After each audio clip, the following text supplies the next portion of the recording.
right, we're all here. I would like to call to order the April 25th, 2022 Educational Operations Committee meeting to order. There's been a request to move an item forward due to the fact we're going to lose one of our board members due to his business where he has to be at a meeting.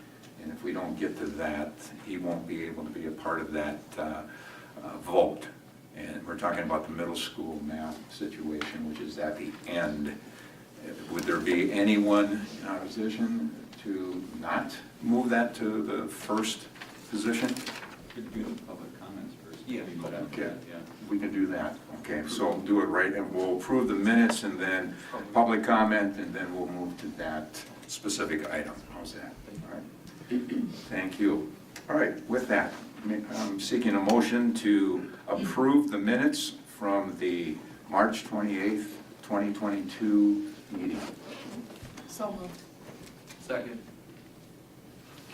Any questions? If not, all in favor? Aye. Opposed? So moved. All right.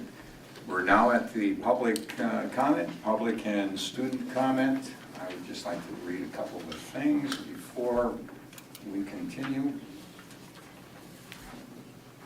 And we do have 3 people that will be speaking. So before we go to the first individual, the board recognizes the value of the public comment on educational issues and the importance of allowing members of the public to express themselves on district matters. Please identify yourself by name and state your address.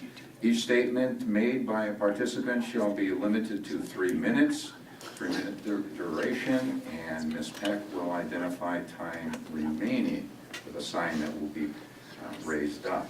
Speaker shall direct all comments to the board and not to staff or other participants. Public comments may not identify specific personnel or students by name or through the use of sufficient detailed description so as to identify the individual staff or student. The presiding officer values civic discourse and may interrupt, terminate, or prohibit comments that do not adhere to the rules. So with that, our first speaker is Corey Sillers. Good evening, everyone. Corey Sillers, Town of Rim Mountain, 227-229 Bobolink Avenue. I have a freshman and senior at Wausau West. Last 2 weeks ago, on April 11th, I spoke about building design and thinking about the future of our district as we move forward with our projects. And after that meeting, I reviewed some more of the materials and comments from meetings held in December of 21 and January of 22 regarding the concerns, both positive and negative, about the process our district will be using for completing the now approved referendum questions and issues facing our district. What I was not able to find in the past materials that I reviewed was any references regarding RPF process and how that process was executed in order to get us to where we are today regarding our upcoming building projects. I am strongly in favor of taking the necessary time for a formal and open RFP process in order to verify the transparency of the system being utilized that will ultimately be spending the public tax dollars on our projects. Let us verify that the district is actually getting a good deal as we build out each of our projects. It seems to be suggested that there is a time crunch within our system and that we really need to keep pushing forward with minimal delays. I think this suggestion helps create the questions in the public's minds that something isn't right or transparent enough. So please consider looking at the current process and formally hitting the brakes in order to satisfy the questions of transparency within our school community. Thank you.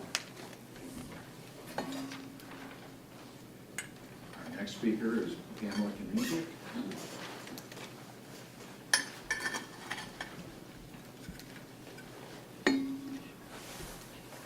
Hello, my name is Pamela Knizik. Address is 151945 Flameflower Road in Rib Mountain. I have not heard the proposal yet on the math changes at the middle school level. So I feel somewhat disadvantaged, but I just found out today what the discussion is about, and I feel compelled to speak what I'm thinking and feeling about that, what I understand of the proposal.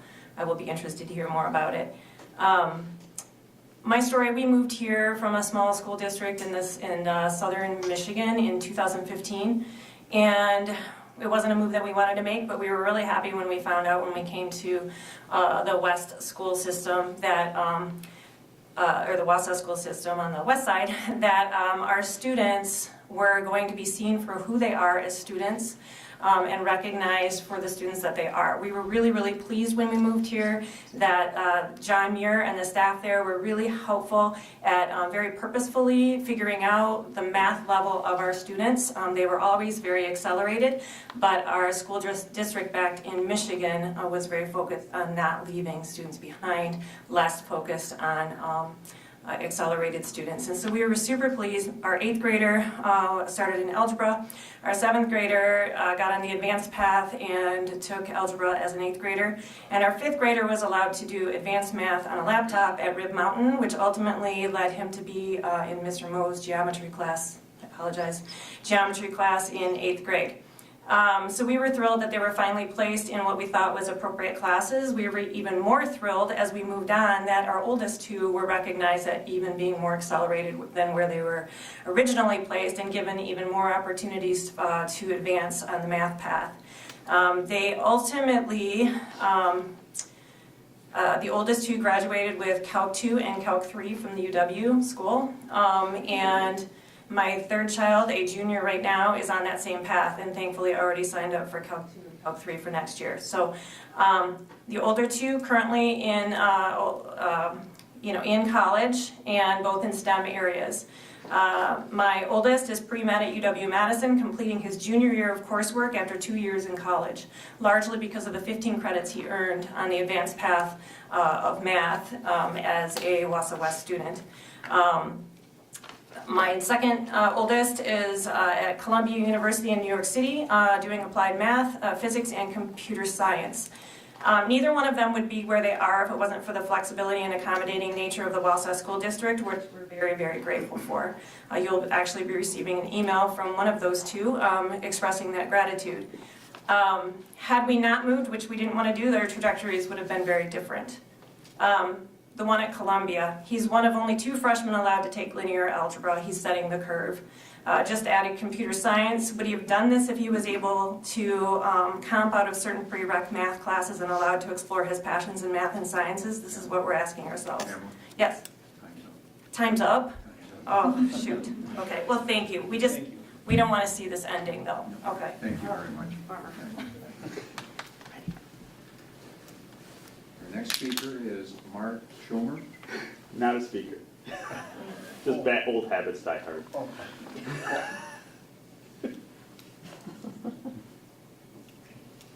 right, we're done then. Old habits die. Okay. I'm still ruminating over that one. All right. So, with that, thank you very much for public speaking, and I'd like to take a look at agenda item 9, middle school math update. I'd like to bring that to the forefront.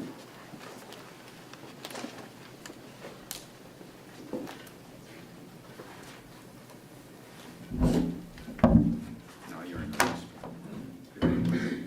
We had to sign in every time we went to the old board. Oh, It's like in Mark's defense, some And districts this being my operate that first way. one, I'm somewhat confused by that. You're doing an excellent job. Well, hi, everybody.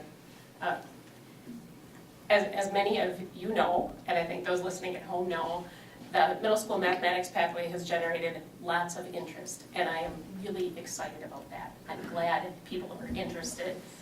I think our task tonight is to try to clarify exactly what we're looking at, what the tentative plans are, try to answer some of the questions that we've heard ahead of time, and probably most importantly, gather additional questions from you so that we can keep working towards this really well. Before we dive in, I don't know how many of you have met Mark, our math specialist and MTSS specialist. I thought maybe he could just start by telling you a little bit about himself and his background, Sure. and then we'll take turns on the rest of the presentation. Good evening. Mark Schomer. I am the new MTSS math specialist for the district. I've been doing this this is now 14 years for me. In that time, the last 12 have been spent at DC Evers. And now we're just moving forward to a bigger and brighter district, sliding across town a little bit. I've been involved in the state conferences, the state councils, presented at the state conference too many times to count at this point. Was involved in the new state math initiative as far as the new state standards this year. So my level of depth of involvement in math has been extremely high, and I just look forward to working with Wausau in that process now.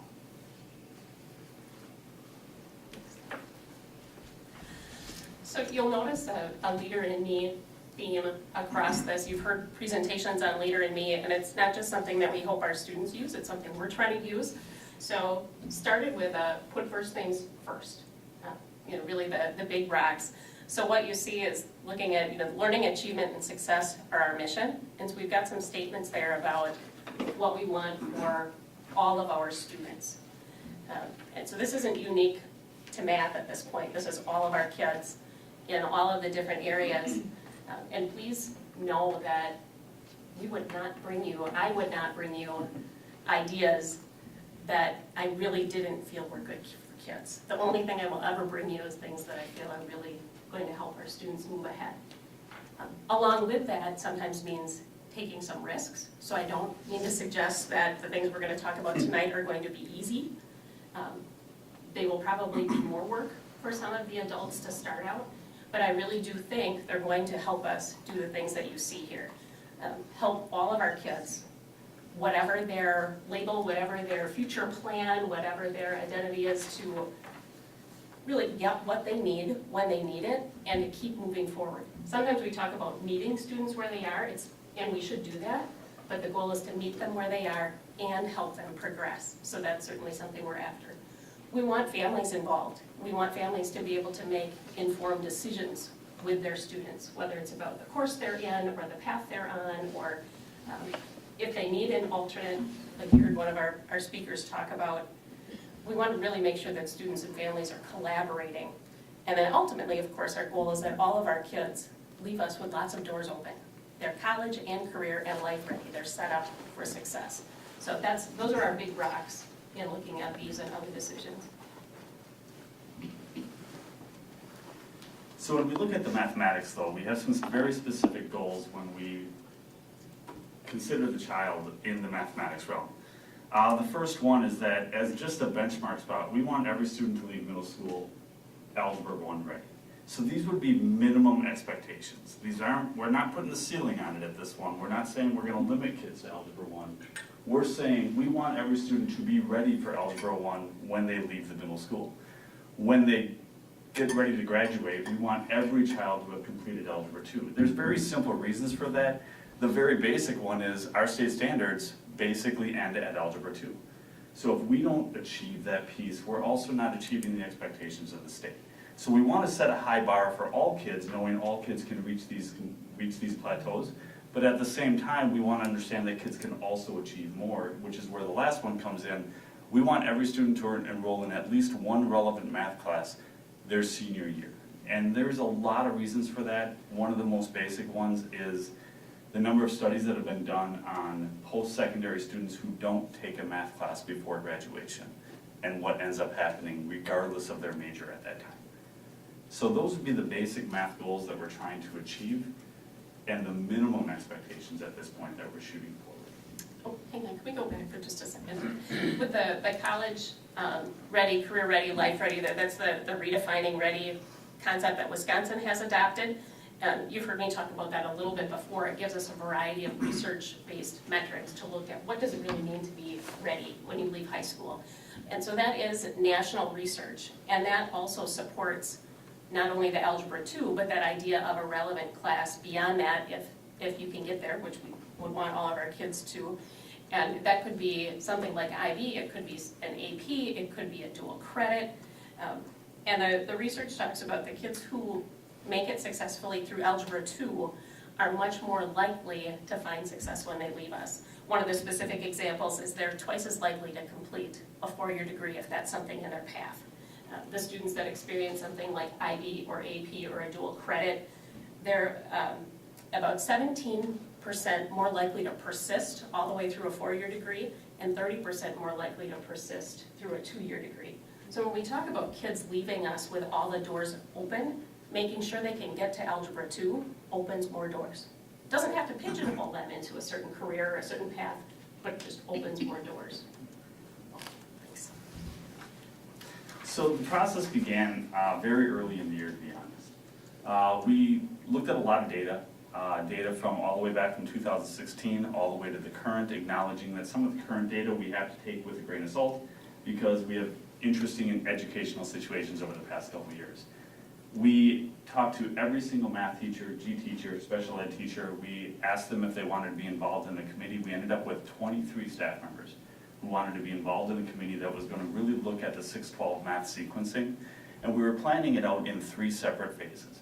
Phase 1 was really looking at 6th and 7th grade, and just those 2 paths to begin, with a little stretch into 8th grade when you consider the transition and the beginnings of those transitions from 7th to 8th grade. We started off in core meetings where we got everybody together. It was an hour and a half each meeting. We had 4 of those meetings, but in between those meetings and after those meetings, the number of times we met with PLCs, we met with departments. It was just constant communication to make sure that everybody was getting their viewpoint shared, even if they weren't part of the team, which was the really interesting part because of the number of teachers. What's a PLC, Mr. Schulman? A PLC, I'm sorry, is a professional learning community, basically our grade level teams. So if we looked at the 6th grade math team, there are about 4 teachers at Mirror that form that PLC, that professional learning community. So when we look at them, we have many, many PLCs throughout the entire district. Thank you. So as we went, we gave every teacher, whether they were on the committee or not, a chance to voice their concerns with it, and they had concerns, legitimately. Any change is going to produce concerns. But as we went through and understanding what we were trying to do, the end result was a unanimous decision from the entire team. So all 23 members voted unanimously that this was the better place to go, and it was the path that was going to give us the best chance to achieve our math goals in the process, along with the goals that Jennifer shared in the first slide. And I think if I can summarize that, and we can probably start looking at the next slide too, Cassie, doing some of that analysis of the data, the people on the team came to the conclusion that we absolutely had to try something different. So that's where the conversation shifts to then to what could that be? And I would say it comes to really looking at some of the systems and the structures that we offer to get some of those results on those early slides to meet some of those outcomes. So Mark, do you want to talk more about the early work this year? I think the early work was more encompassed in just getting a foundation of what we were realizing was happening in the district. And this included our students who were struggling, but it also included the upper end of the student and what they were achieving in the end. Were we getting enough students to the upper end? Were they achieving at a high enough level? Our low level, where were they struggling? Where were they getting stuck? What was happening in those processes? And literally in that time, we pulled children. It wasn't just like this overall aggregate of data. It was, what is this data doing and what would this student do? And we literally tracked them through their entire process. Thousands and thousands of kids, just looking at them all, trying to get an idea, because obviously every child can go through a different pathway. So what did that mean for that child, and was that the best pathway for that child to succeed? Again, to summarize, overall, when we looked at the data, there were definitely concerns with kids who struggled and may have been placed in what was known as a basic class, but it also raised concerns about some of our kids who had been accelerated, and were they continuing to achieve the way they wanted to, the way we would want them to. So that's kind of what led us to the next piece, to take a look. And this is where things get fairly complex, not to say that they weren't complex up to this point, but I'll do my best to summarize, and you will, I think just listening, you'll see the complexity, and you'll see some problems come out even just in the conversation. So I'll start with the this year, and you can kind of take a look, if you look vertically under current there, what our offerings are. 6th grade, there was a basic math and a math 6. 7th grade, 3 options if you were at Horace Mann, 4 options if you're at John Muir. So again, you see one of those things where we're not aligned across the river. 8th grade, again, 4 options at Muir, 3 options at Horace Mann. Other things for this year, those of you who've been on the board for a while will remember we did a brand new middle school resource adoption. So this is the first year in the iReady resource, which is what our elementaries use as well. And the pre-algebra piece is another one at 7th grade that I think has caused some confusion for people. Right now we offer pre-algebra in a face-to-face, and we offer another opportunity through WAVE that students can, if they weren't automatically placed in pre-algebra at the beginning of 7th grade, there's a spot in 2nd semester where they can move into pre-algebra through WAVE. So that actually allows additional students to accelerate that weren't already accelerated. So we've been able, numbers-wise, to offer both of those options this year. None of this accounts for the student who was grade accelerated in math somewhere else. The 5th grader who is taking a 6th grade math class.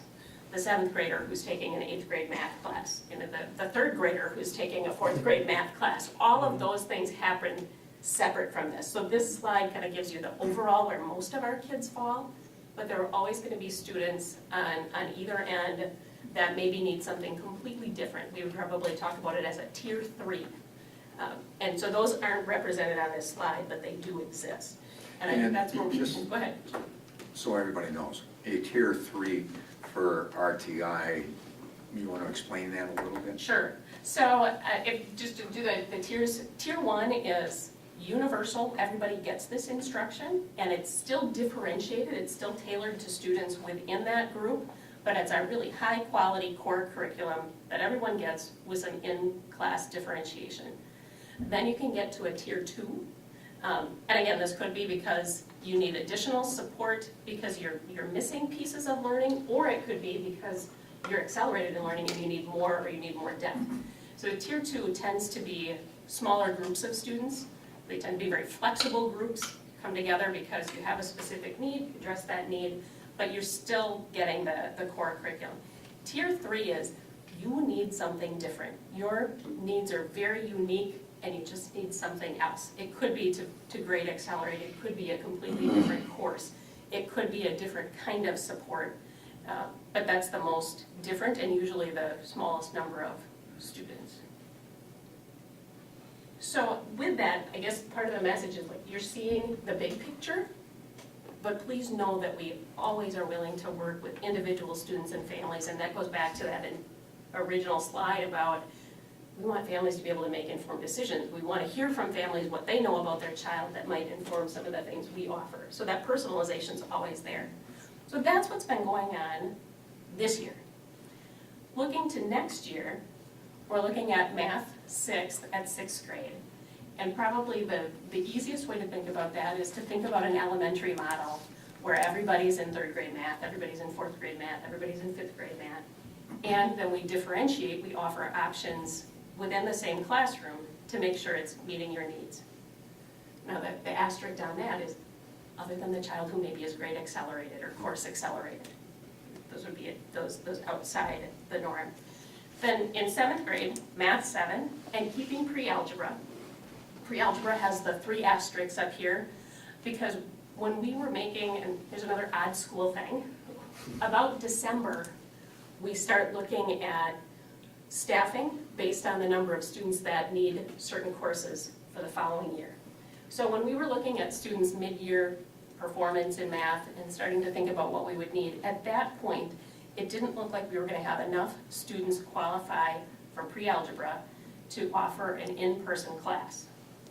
Now the happy part is that we have this option through WAVE where you can still serve kids' needs even if you don't have a face-to-face class. And I'll take a minute and tell you a really happy story. Because we were having this conversation and talking about, well, what are the options?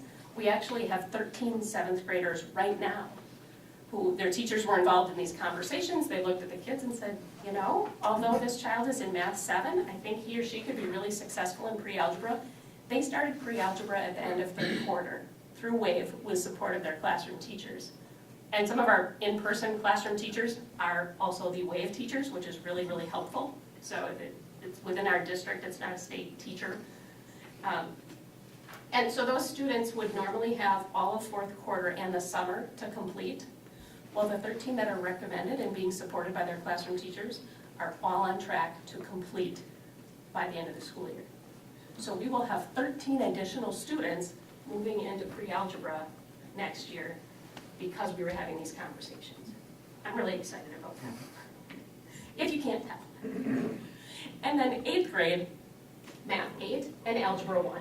And again, it'd be the students in Algebra 1, that's a 9th grade class, so it's a high school class, but they would have taken pre-algebra in one of those ways during their 7th grade year so that they could be ready to do algebra as 8th graders instead of waiting to freshman year. So that's the overall. So this is complex, so I keep looking and trying to think, what else can I share? That might be good for that slide. Let's look at the next one. And this next piece is really the one where we're trying to do our best to seek first to understand and to address some of the questions that have come up. We may not hit all of them, but one of the things I know parents have looked at this and said when they look at the chart or when they hear the description, there's this feel of, oh, wait, it looks like fewer options, and how is my student going to get what he or she needs? Is my student going to get what he or she needs? And so I actually think there's more opportunity for more kids to go further with this model. So what is it going to look like? Well, one, we have 84-minute math classes at our middle schools. So that allows, and I think some teachers are starting to experiment with this already. Right this year. We can do a differentiated lesson in about 60 minutes. That leaves time for a transition and another 20 minutes to do some more intensive differentiation every day. So that might mean, now we're kind of in that tier 2 piece, the small group. We could say, all right, Jim and Pat and Keith, you guys look like you're ready for this. Why don't you come over here with this teacher and do this? And Lee and Kat, you guys are gonna come over here. You have this need right now, you're going to do this.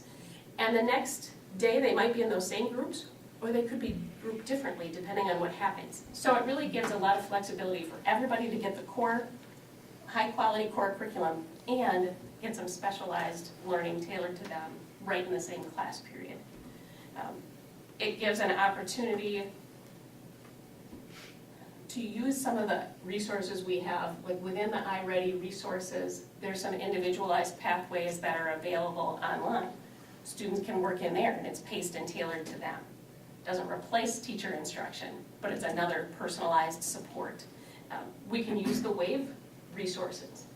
And please know that when we talk about WAVE, we're not talking about the emergency remote learning that we experienced last fall. We're talking about very intentional online schooling with some of our own teachers in the district teaching that and supporting kids. We can do a lot in terms of pulling different teachers together. So you look at who will support my student. This model gives an opportunity, as Mark said, say for all the 6th grade math teachers to come together and plan lessons, and somebody can say, I'm going to investigate and create some really high quality tasks for our kids who are ready to go deeper. Somebody else can say, I'm going to go look for some additional activities that'll build some of these skills that some students maybe are lacking or haven't quite gotten yet and make sure they're moving forward. So the teachers can collaborate that way. We can pull in special ed teachers at the planning stage. We can have our gifted and talented specialists there at the planning stage. We can have our specialists like Mark there at the planning stage in a very different way than when individual teachers are trying to do multiple classes. So it's not going to make the teachers' lives easier, but it does allow them to be collaborative and to work together. Let's say, I talked about resources, teacher support, certainly through that collaboration, also a lot of professional learning. I am part of one of the book studies. We have 3 book studies going on with our 6 through 12 teachers that people could opt into, as well as a series of podcasts. So there's a lot of professional learning going. And ultimately, the big one, how are we going to know if this works. We're gonna keep looking at the student data, keep talking to the teachers, hopefully keep hearing from parents, and then we'll be able to adjust, not just during the year next year, but Cassie, can we go back a slide one more for a moment? The 2023-24 plus is grayed out as a to be determined, because we know this will continue to evolve. And we need to have this group of 23, and maybe more will join us, meeting again during the year next year to keep looking at what the best options are for kids.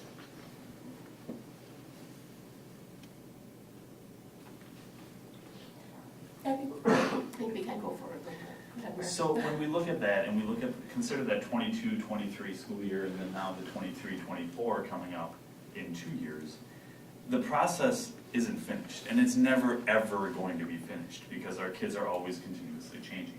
So what's going to happen next fall? I always mess up fall and spring for some reason. I really don't. Anyway, so what's going to happen next fall is we're going to bring the team back together. And we're going to start looking right away at that 7th grade, 8th grade, 9th grade transition years. The transitions are always the hardest pieces because you're switching buildings. And as soon as you switch buildings, offerings change, kids change, teachers change, everything just kind of goes into chaos mode for a moment. So it's got to be structured really well to make that a seamless transition. So we're going to look at the ways that we offer Algebra 1, what we offer at 8th grade, how that transfers into 9th grade, what that means for geometry. Is there an option for a geometry acceleration so a student could potentially get Algebra 2 even a year earlier, which we currently don't offer? There's all these options out there. What does it look like your senior year in mathematics? How can we take that senior year of math and make that something that's more meaningful for the student right now for the career they're going to be choosing after they get out of high school? It doesn't have to be calculus, it doesn't have to be stats. It has to be something that means something for the child. A student who's going into a liberal arts degree doesn't need calculus their senior year because they're never ever going to see calculus in their post-secondary instruction. However, if they want to take calculus and leave a door open for alternative possibilities, that option can be there for them. It's really tailoring it to what is necessary for that child to succeed. We're going to keep going with the team. The team's going to get reassembled. I'm probably going to assume at this point it's going to expand because more high school teachers will hop on because it's very meaningful for them. Instead of talking about 6th and 7th grade, they'll be talking about their areas directly. We're going to continue the professional learning pieces, and of course, we're going to go backwards, and we're going to look at the data and how this has worked so far.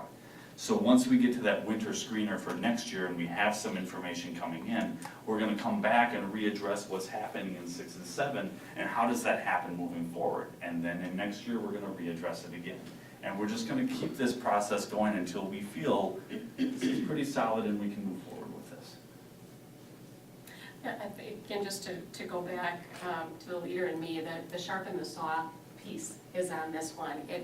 And so please know that this is a very intentional, continuous improvement type journey that you are seeing kind of the beginning of this year going into next year. And I really like, I put Stephen Covey's quote up there, and I tilted it on purpose because I think this is a little, it's worth looking at. Have you ever been too busy driving to stop for gas? I worry about us as educators when we sometimes just do what we've always done. And it's easy to kind of be in that mode of just doing what we've always done. So the team, I think, has really been very vulnerable and very brave to say, you know, I'm not sure the current system we have is serving kids as well as it could. Let's explore something different. I think they feel compelled to try something else that will serve all of our kids better.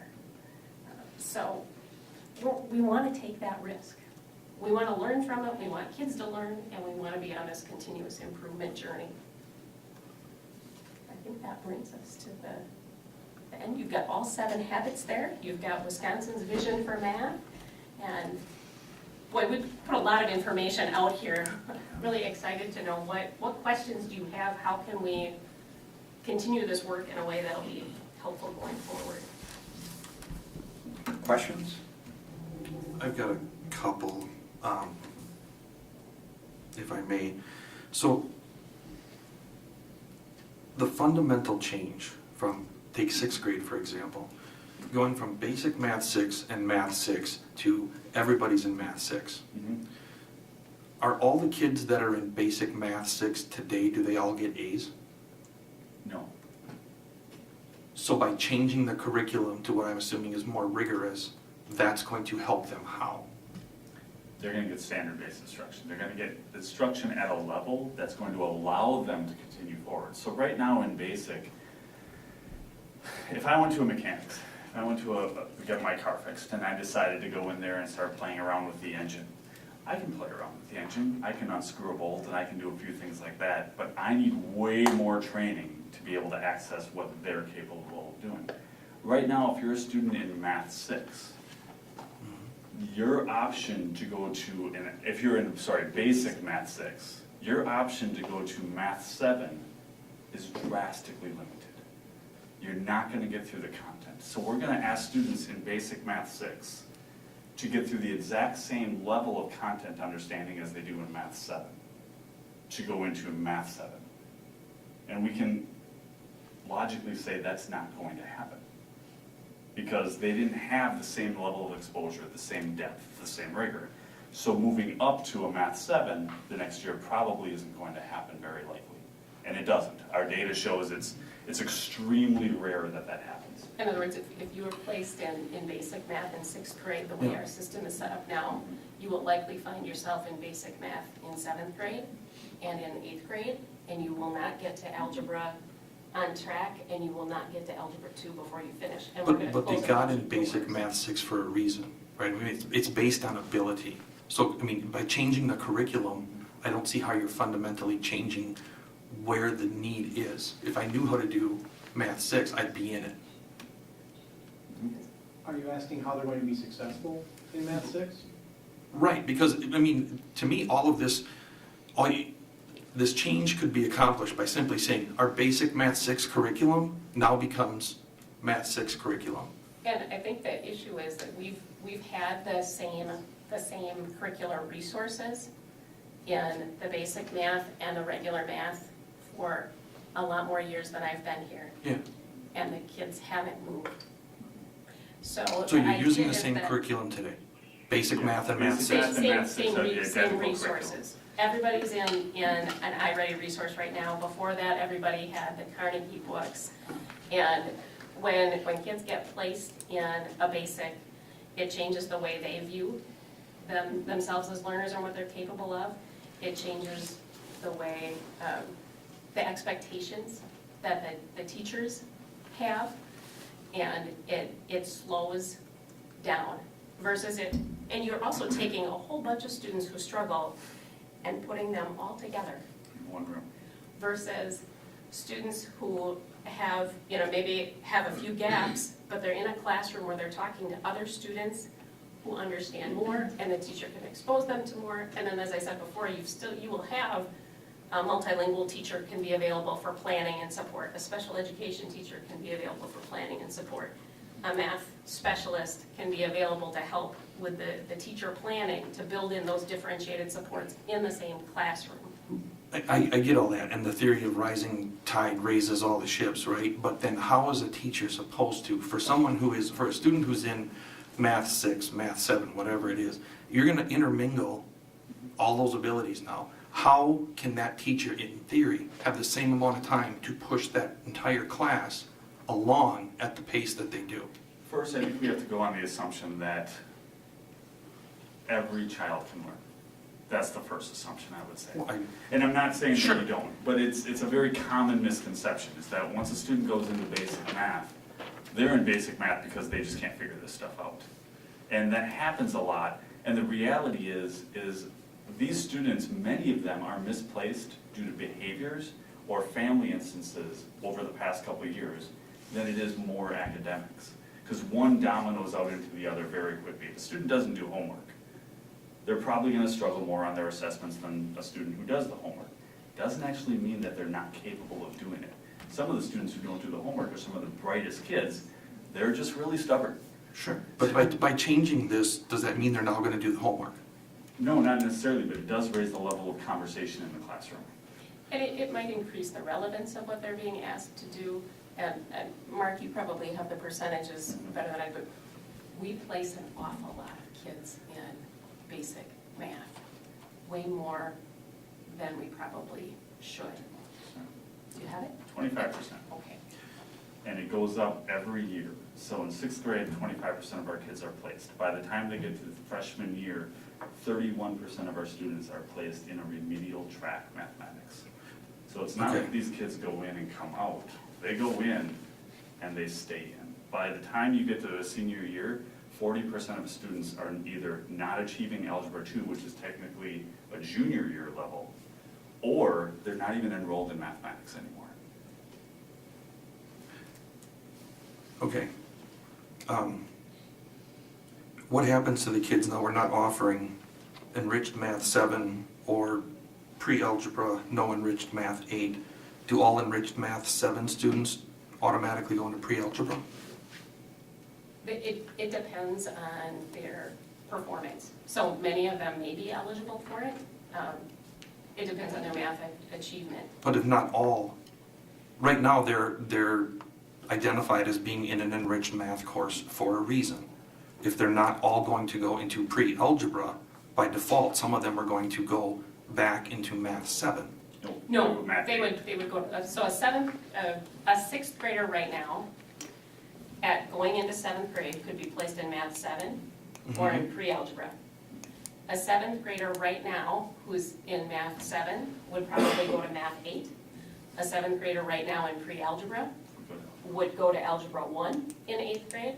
And then we have some of those kids, like the 13 I mentioned, where they were placed in math 7 right now. We saw spark in them, our teachers did. They've been doing the pre-algebra work and will be ready, they'll actually accelerate Okay. into algebra. But And there's again, no- even anybody that's already grade level accelerated stays grade level accelerated. Right, but then moving forward, and you kind of addressed this, there's no in-person pre-algebra 22, 23.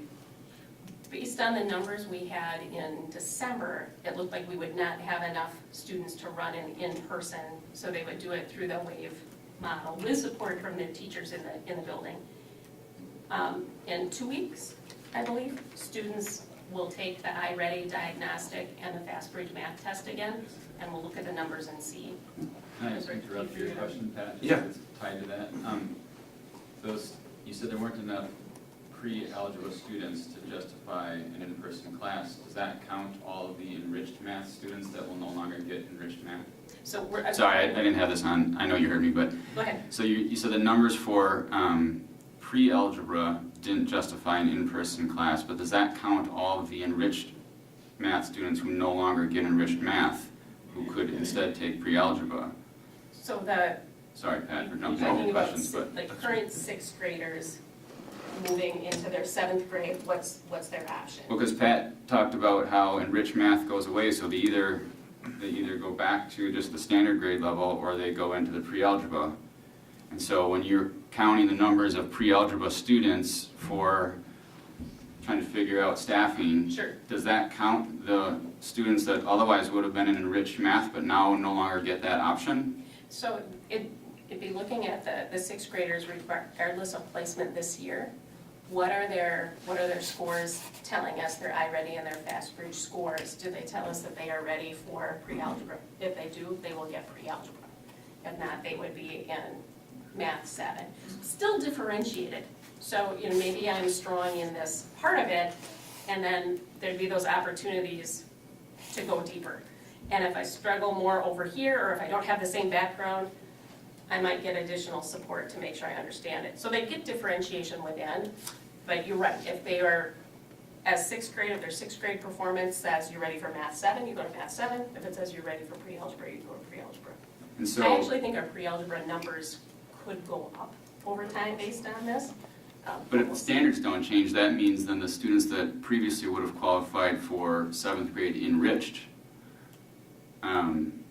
will just have to be in math 7. Well, right now, that's the numbers we're seeing.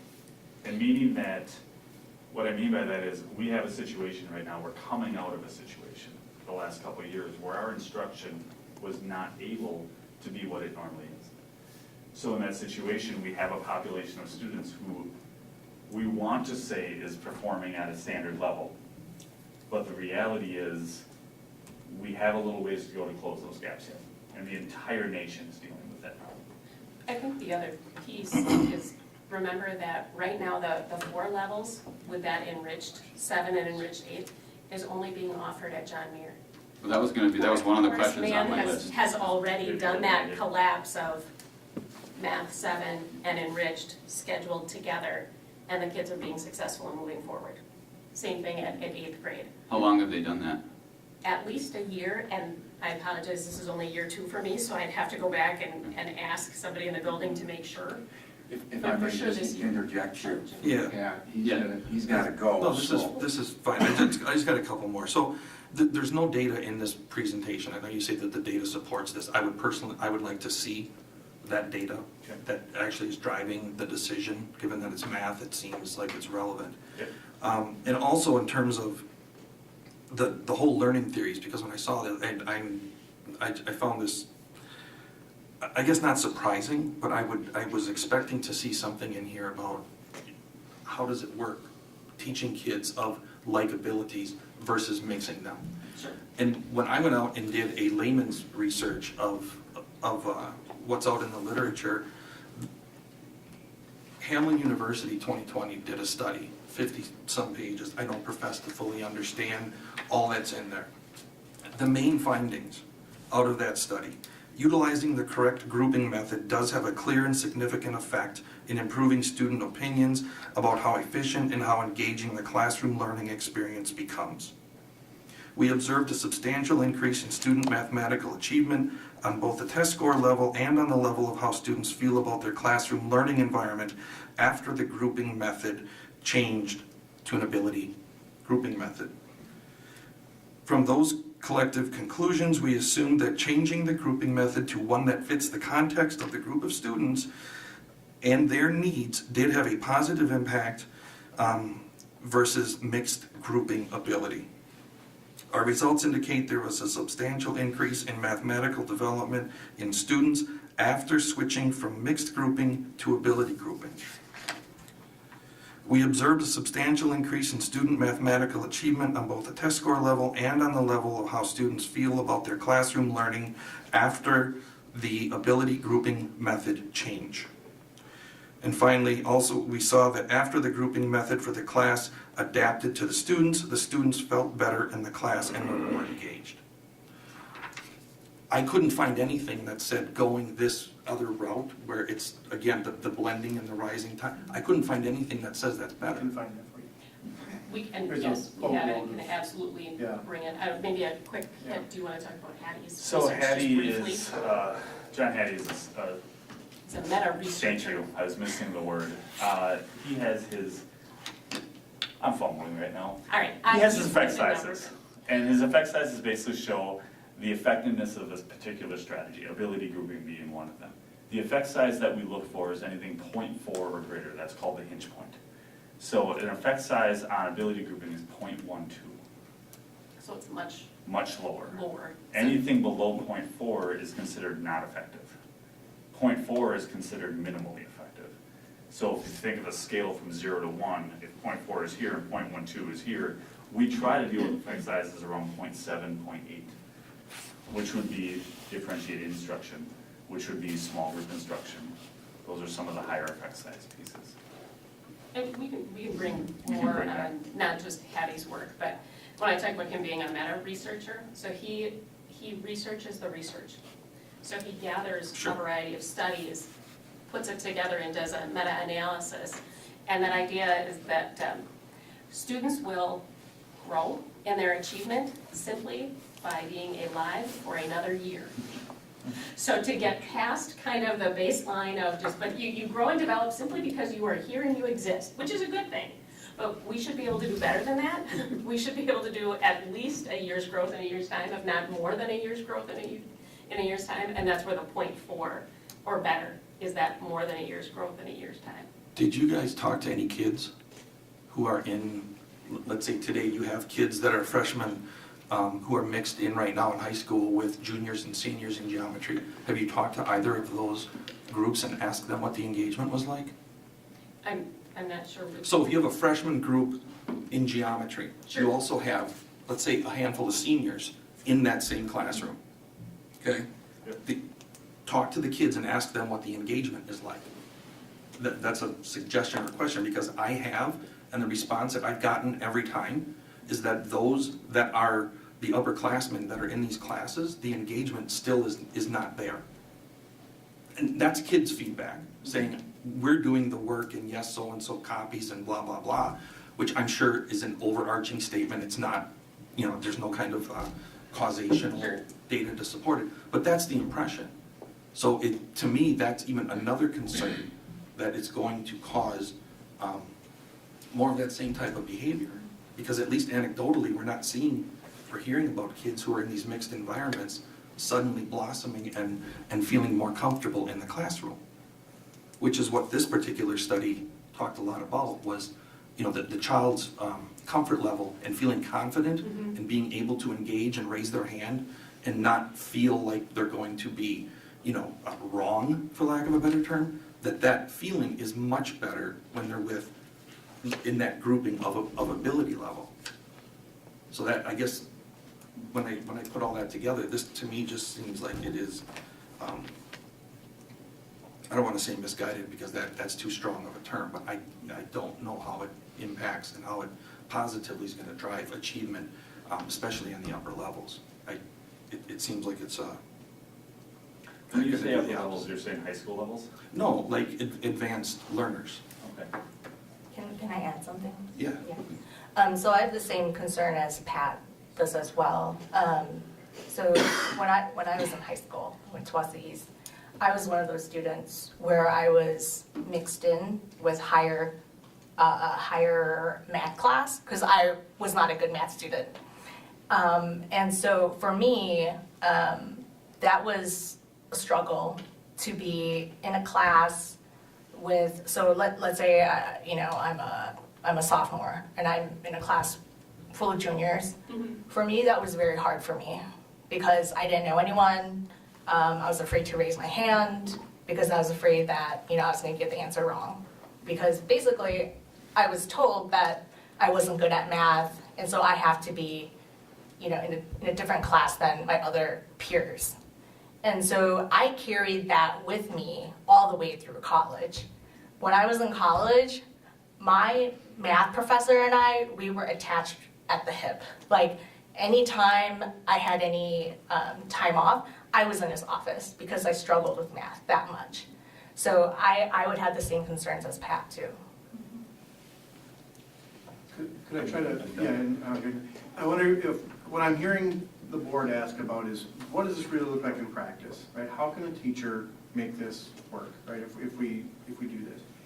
Would you be interested in, you mentioned the data, would the board be interested in maybe an hour data retreat before the next meeting so you can kind of see the data we're talking about? That would be an option.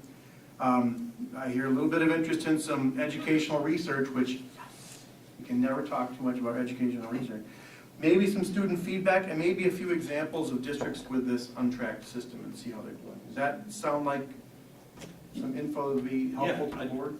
The other part that I was going to mention, I would like to see some options. I mean, I understand the goal, but what other options were discussed? Like a pilot group, getting additional paras or, you know, assistance in at some of the basic Math 6 or basic Math 7. You know, even if you change the curriculum to just standard 6 or 7, what about adding some assistance there? Excuse me. You know, and any other options that were tossed out other than this, and I understand you got, you know, everybody thought it was willing to take the big risk. I'm personally not willing to take a big risk with math. That's just, I just see the importance of it. I'm sure everybody else does. I know you guys do too. I'm not suggesting you don't. I would just like to see some other options. But I'll defer to my board members too. Other questions? Well, I have a lot of questions, but are we waiting and going over it again at a different time, or what's our plan? Well, I think Dr. Hilche would be a good option there to bring back some of this information for us, because I heard also, and I may have been putting my thoughts into what I was hearing from you. You talked a little bit about co-teaching. You had sometimes a situation, because of the interventions that the students may need, those students that are struggling And then for those students that are accelerated into those classes, there's got to be something else besides just differentiation, and you and I know that. But the bottom line is, coming back to what you said, Dr. Hales, is maybe bringing some of that information back to what are those steps to help that student move from 7th grade up to 8th grade? Because as a high school principal, I was always looking for acceleration. I want to accelerate students, but you can only accelerate students in the lower levels in order to get through middle school and then up to the high school level. If you want students in calculus or AP Calc or moving AP whatever, stats, things of that fashion, you need to have them moving along. And if we're missing something, we're asking that. What are we doing? And we throw that in front of you. Yeah, and I think that through that workshop model that Keith suggested, I think we could also bring you some sample pathways so you can see where that acceleration could occur, as well as where the supports could occur for somebody who needs something different because they have a gap or they haven't figured something out yet.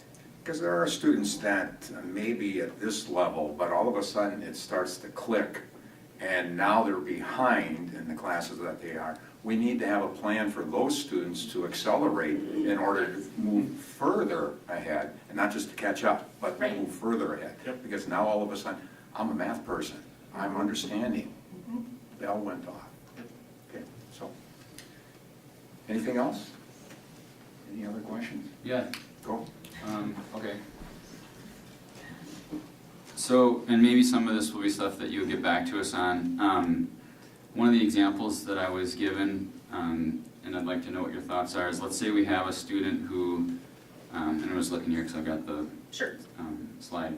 We have a student who is accelerated, not accelerated, but good at Math 6. They're in 6th grade, they're doing really well. This most recent year, they would have qualified for enriched Math 7. So 100% of their time would have been on this enriched math.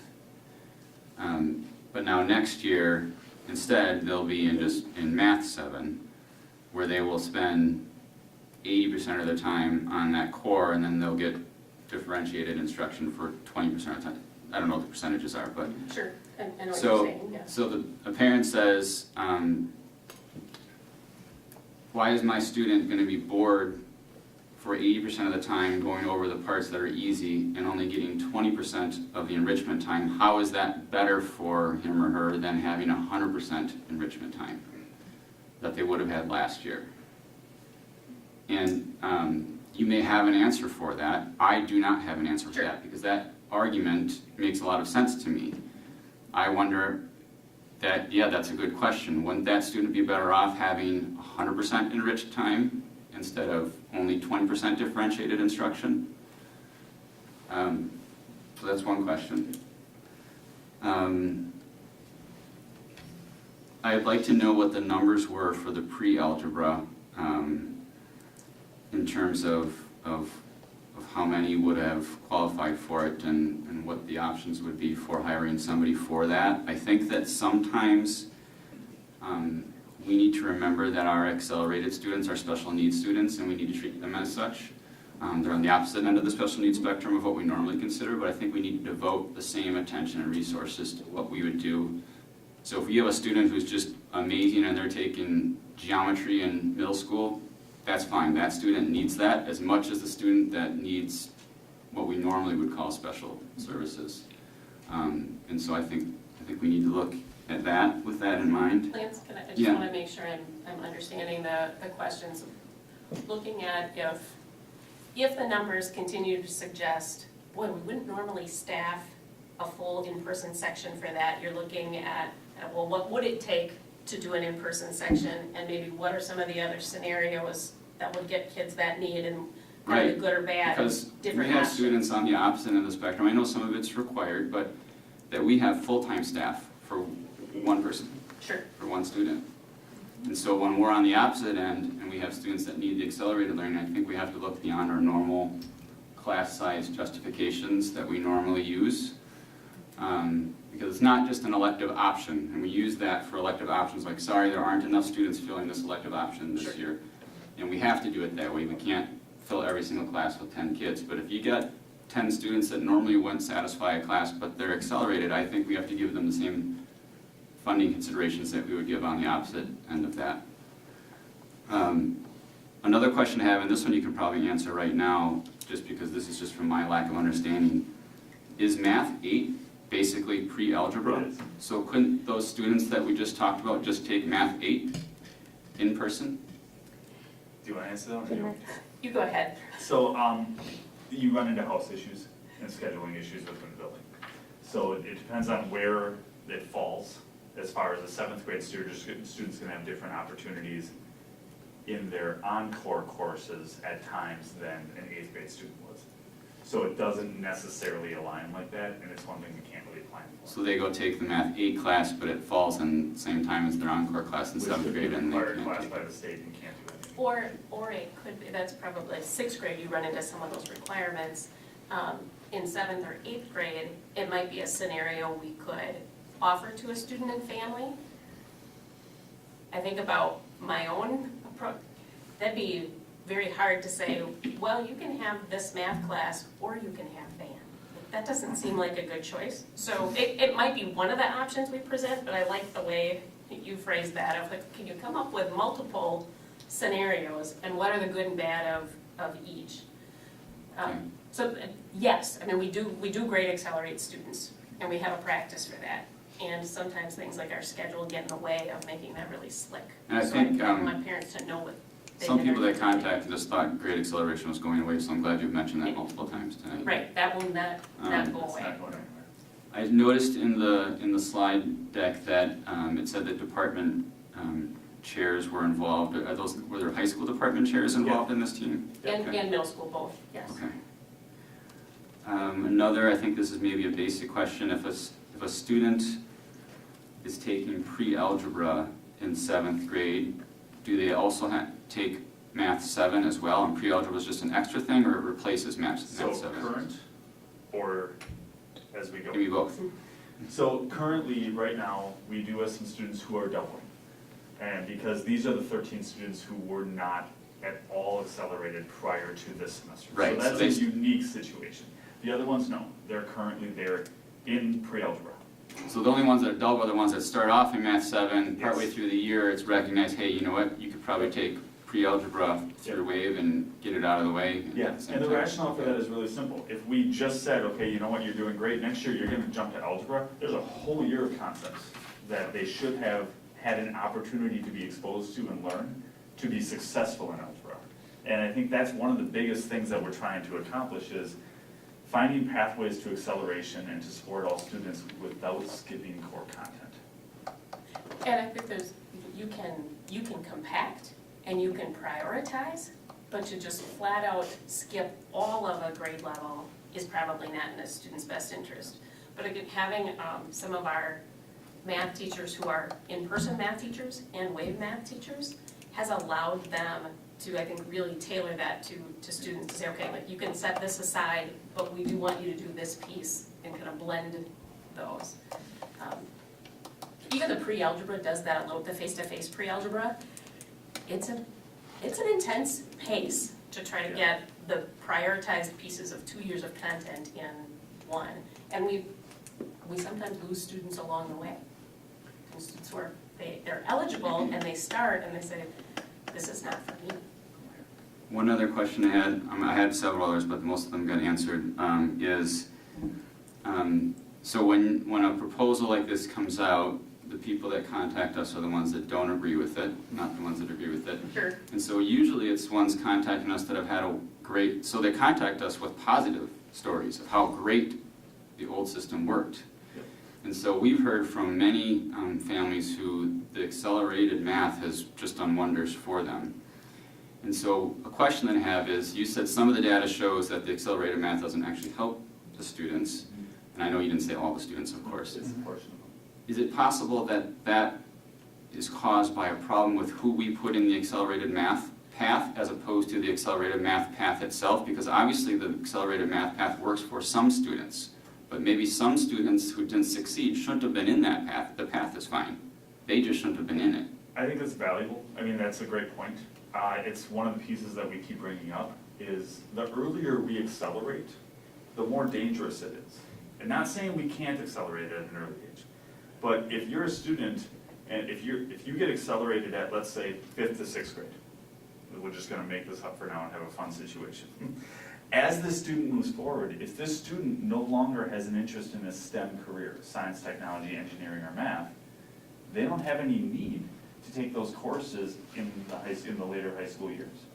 So what happens is they end up slowly dropping out of these math classes, and then they end up not taking any math prior to their senior year or prior to going to post-secondary, then they get hit post-secondary. So it's, part of the piece of this is trying to accelerate at the right time for the child. I mean, the whole situation is complex, but when you start talking about individual children, it gets really complex. Or they accelerate ahead and they test out so they don't have to take that. And those we love, at and post-secondary. we count those as positives in the data. We count the ones who stop taking, and then Right. those would be the negative ones. Now we're talking more about like full grade level acceleration, which isn't changing. No, but content Right, level that- acceleration in math is the same Okay, as full grade level. So what is, I don't want to interrupt. you should, but let's keep talking.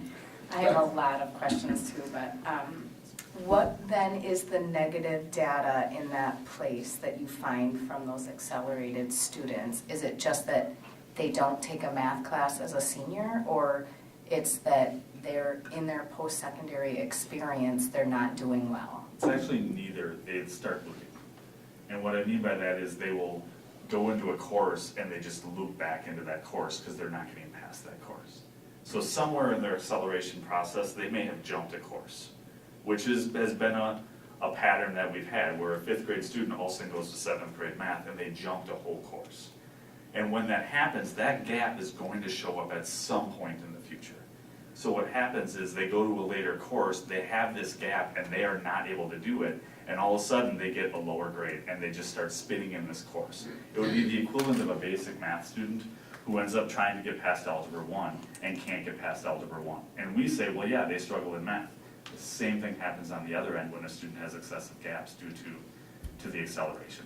So what kind of numbers of kids are falling into that category? Is it, like, that doesn't, I've never, like, I seen think that. to do that well, we'd have to really walk you through the data intentionally in kind of a workshop approach, Sure. so that you can really.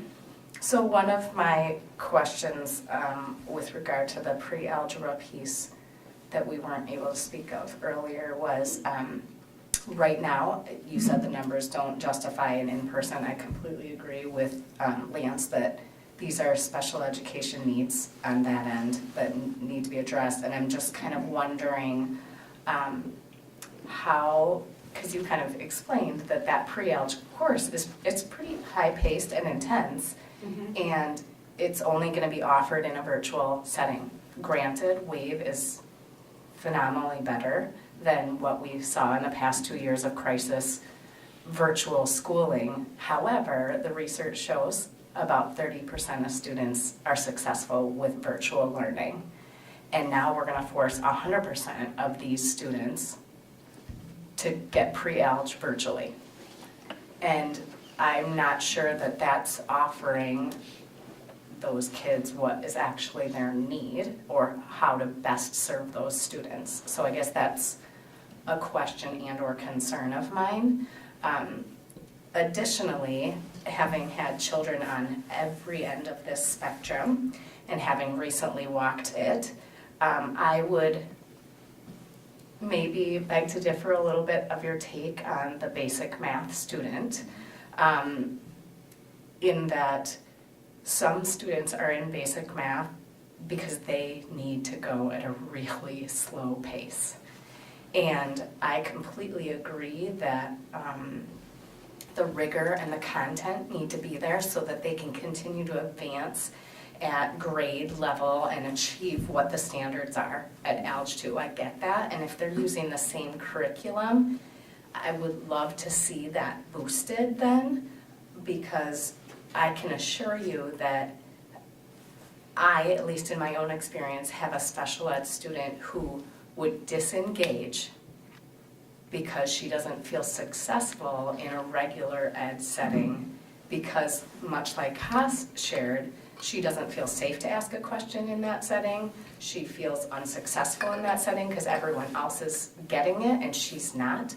And it really hinders her, yet when she's with like groupings, she feels super successful. And she feels very capable of being a successful math learner. And so it's not because she's stubborn and doesn't want to do her homework. It's because she is struggling to tell time, and solving for X is really beyond her level. And so it's my concern with putting everyone in basic with Math 6 is for the kids on this end and the kids on this end when,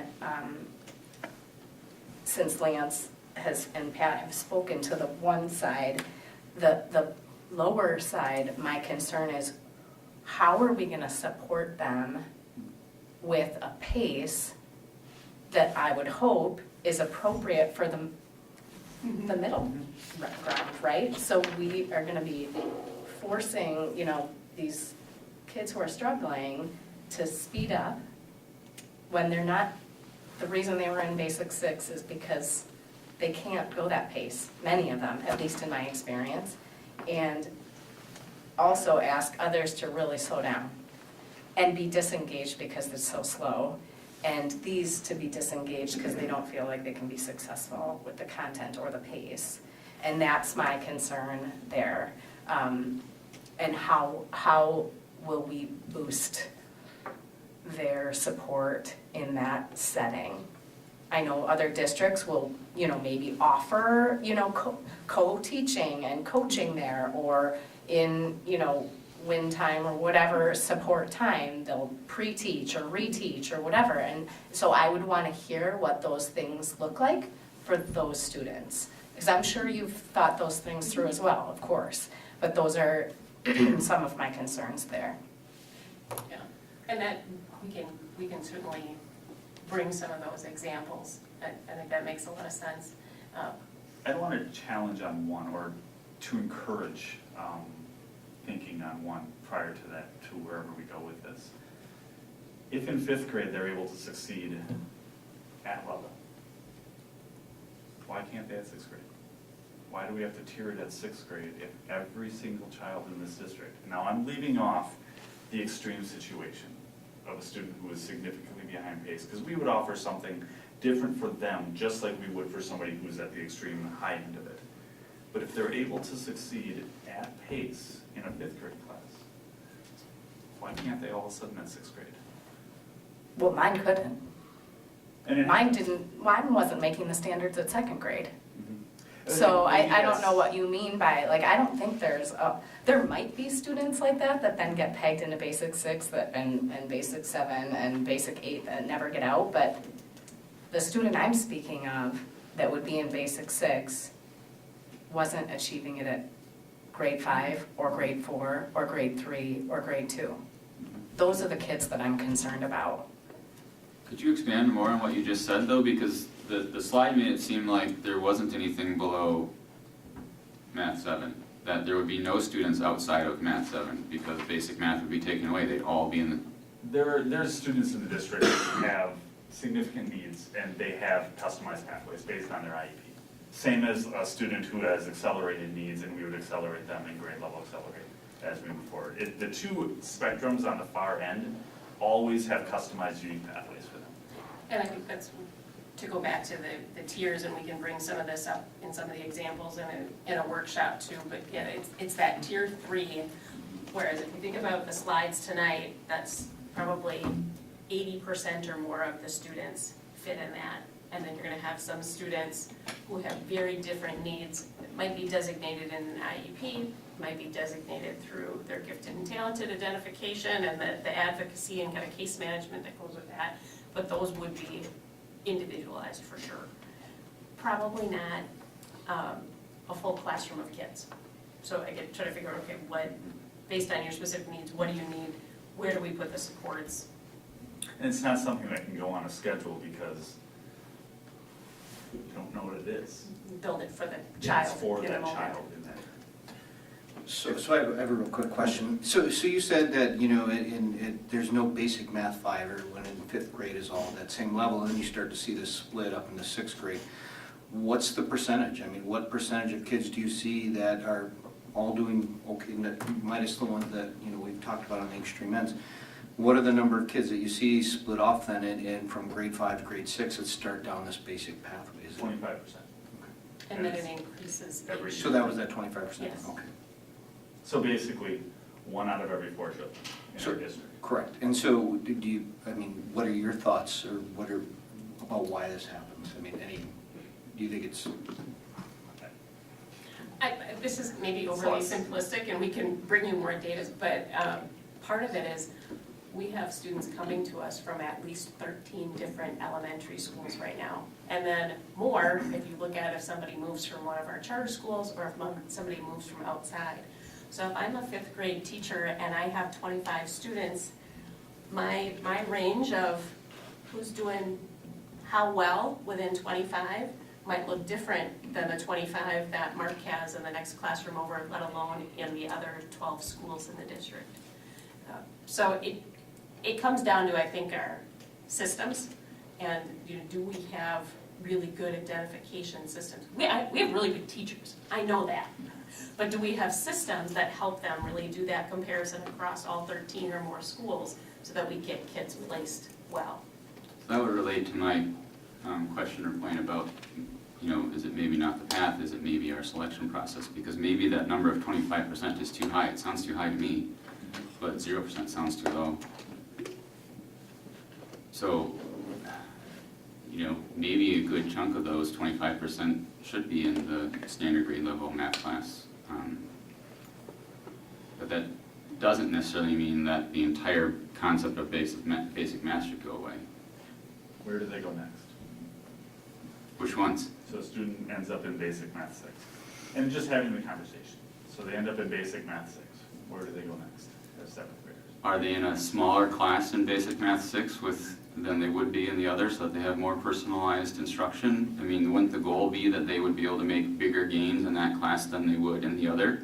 And then you are going to bring the data at the workshop to show us that they'll actually make bigger gains in the other class, is what I'm anticipating. Right, yeah, we can show the data that says right now they're not making those gains that you would anticipate. With smaller numbers and support. Right, so what research do we have that a different option might work better? But is that What because research do you have that shows that a different action has worked better? Right. Is that Not because, just it might, right? I can do that. Okay.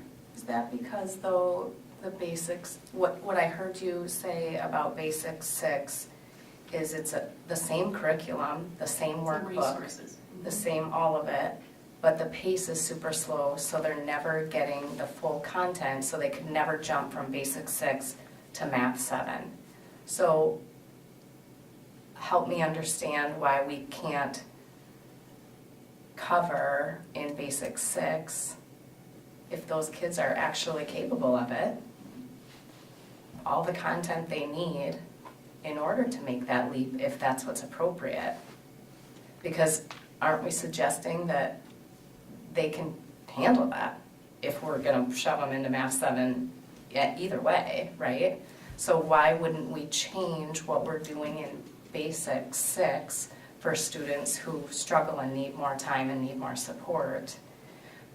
And just cover increased content so they would be able to meet the standards and make that leap if it's appropriate versus assume they can cover and get through all of it and have still that smaller setting with similarly skilled students.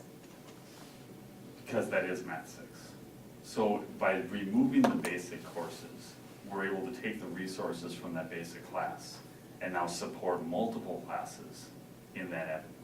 And by splitting out the 60 and 20, we're able to take that 20% of that 20 minutes and now really customize it down to those students while still meeting the needs of all the students in that class. Now customize it both ways, high and low. So in that process, right now when we look at a basic class, there's multiple avenues of support in that class. Some of them have a significant amount of support because there's a lot of behaviors that are going on. If we can take those kids, spread them out among a few sections, we're talking maybe 3 sections at a certain period, that same support can now be divvied up to 3 rooms, smaller groups. Now that student isn't it's not one support on 16 students. It might be 1 on 8 students or 1 on 6 students. So by spreading them out, we're actually able to make the group sizes smaller in how we service the students.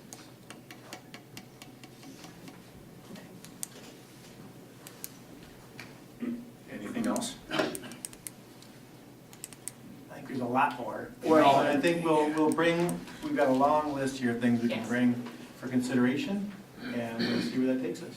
I would say in summary, I think what you're looking at are a lot of concerned school board members that are concerned about, first of all, first problem, a lot of emails coming in about we're dropping a class, which surprised me after being gone for 2 weeks and coming back to town and finding out, when did this happen, type of thing. And I couldn't even respond to that. We need to make sure that we get our message out to our community so that they know that parents have options, the families have options. There are interventions that are taking place, and I think we need to know that so that when people do ask, we're aware of what's going on, so we can tell them what we can tell them, and then follow up and go to the schools, follow up and go to the math people, and everybody's on the same page. The scope and sequence, and I'm going to put this in as a summary, kind of a suggestion here as well. Many school districts have scope and sequence identified to the parents at home through their websites, through the departments, and having those identified. If you start at this level, you're moving to this level, you're moving to this level. If you have problems, we have interventions that take place. If this is what we're doing, we need to know that so that we can come back and tell our community this is what we're doing. Okay? So, back to you, Dr. Hiltz. If there are no more questions, maybe we can move on to the next agenda, which we're behind. But that's okay, because math is very important. I like the way you think. Thank you for the time. Here you go, sir. Thank you. All right, now we're moving on to our legal expense agenda number 4, summary for third quarter. Mr. Tess. Simply a written report that you see quarterly, and if there aren't any questions, we can get back on track on time, but I'll Well, it's going to take more than that to get back on track. start. Y'all good with that one?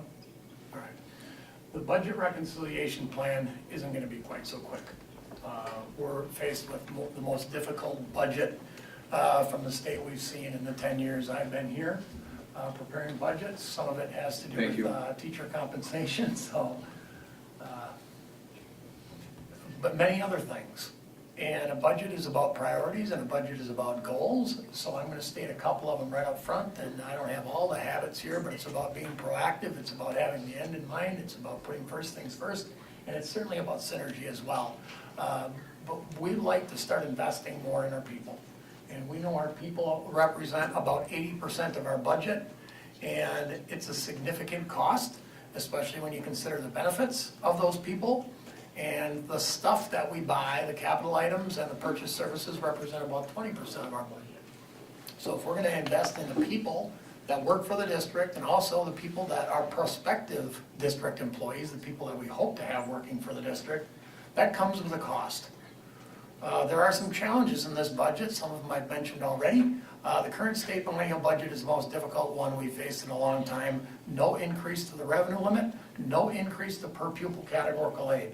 That represents a huge challenge, no new money, so to speak. We're also in the midst of a nationwide labor shortage, and every industry is experiencing this. Nobody's protected from it, education's no different.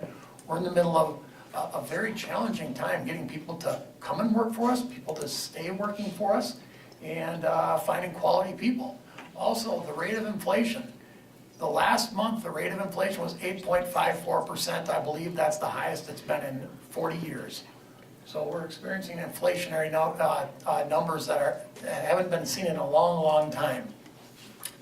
Another challenge, these are all challenges. One-time ESSER 3 funding is available during the upcoming budget cycle.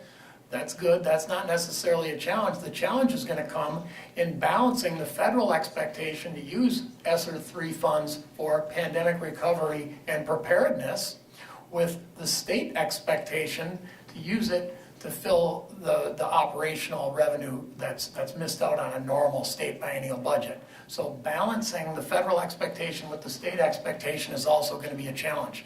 And the last one is certainly a challenge. The ESSER funding runs out after 23-24. So we've got next year, the budget we're currently discussing, we've got the year after that, and then ESSER funding runs out. Just like any list of challenges, there are some opportunities. You may have to look for them a little harder sometimes, but we do have some opportunities. Significant ESSER funding has yet to be committed. ESSER is a reimbursable grant. You submit at the end of the year for what you need. We're going to try to protect our ESSER allocation as much as we can so we can use it over the next 2 years. We'll make that decision over the next couple of months. The recent success of a pair of referendum questions certainly helps. Alleviates some of the pressure we have on our general budget. Keep in mind, when we pass a referendum, we say exactly what we're going to do with the funds, so it's not like it's unlimited funding that we can do anything we want with. But last year's 2021 $4 million operational referendum does offer some relief, some capital items that we're purchasing with that additional revenue limit authority, and that's a portion, at least of our workforce, that's pretty well funded right now. We said we're going to fund pupil services teams, so it takes a little bit of pressure off. The current 2022 referendum to issue bonds in the amount of approximately $120 million also takes some pressure off of our budget for some of the things that we have to buy that go into some of our buildings. So some pressure has been relieved. Health insurance, this one is huge. I can't state that enough. In the last 10 years, our health insurance premiums have been flat for 9 of those years. The trend on medical costs is probably around 6%. So you would expect if you just access the same health care year after year after year, the costs go up 6%, 6%, 6%. What we're doing is nothing short of phenomenal. And it's work by our insurance committee, it's work by our insurance carrier, it's work by all of the users of our health plan to stay sick, to stay healthy. And introducing some consumerism so people can seek out low-cost health care. And some of that's built into the plan, but that's phenomenal. And that's a big benefit this year. We don't have to book a $1 million increase in health insurance like some other neighboring districts need to. The difficult labor market, although that is certainly a challenge, it also offers an opportunity. There are some unfilled positions in the current year, and unfilled positions, trust me, we're trying to fill them, but that does come with some operational budget savings. Not only this year, but into next year, we're expecting some of those positions, in spite of our efforts to fill them, and in spite of our efforts to address some of our wage issues, we're going to have them unfilled, and operational savings are going to come with that. And then last in the list of opportunities, we do have a strong fund balance, and that fund balance is going to pay off for us when we soon borrow money for the current referendum. We will hopefully get a good bond rating. Moody's, one of the rating agencies that we'll probably use, will look favorably upon our fund balance. Also, I'm going to propose in a little while passing a deficit budget, a budget that has more expenses than revenue, and it gives us a comfort level when we have an adequate fund balance to at least stick our neck out a little bit and pass a deficit budget. The current version of the reconciliation, I'll stop at the end for any questions, but maybe if I can take a breath. Anybody have any questions yet? We'll give more opportunity later. The current version of that reconciliation plan does leverage the opportunities, but it also keeps an eye on some of the challenges. The staffing plan is being worked on. It's really close to being finalized, but we still might have to reallocate some staff from one building to another. Additional referendum, revenue limit authority from 2021 or 2021. Keep in mind that operational revenue limit authority was for something very specific, and we're continuing to use it for something very specific. Pupil services teams everywhere, safety and security operational upgrades, short-term asset replacement, budget support for some underfunded areas. We're continuing to use that gift that's been given to us by the community for exactly what we said we were going to use it for. An eye on immediate resource allocation with a strategic long-term lens also.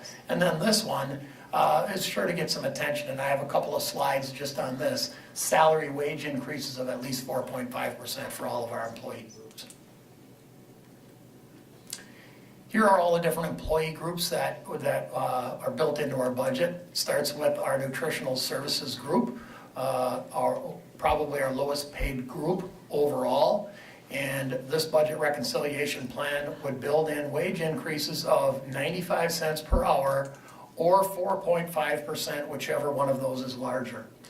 And if you do the math on that, the break point is about $21 an hour. So anybody earning lower than $21 an hour would take the 95 cent per hour wage increase. Above $21 an hour would get the 4.5% wage increase. And we did that with all of our groups, but the nutritional services, because they have more people below the $21 amount per hour amount, that's a more costly plan. That costs out to a 6.23% increase, because many in that nutritional services group will be getting 6, 7s, and 8% raises, some of the lower earners. The same happens in the next administrative and educational support group, but to a slightly lesser degree. The cost is more because we have more of them. You'll see that on the next slide. But if we apply that same plan, 95 cents per hour or 4.5%, whichever is larger, they have fewer people that are below the $21, so that shakes out to 5.78% as an entire group.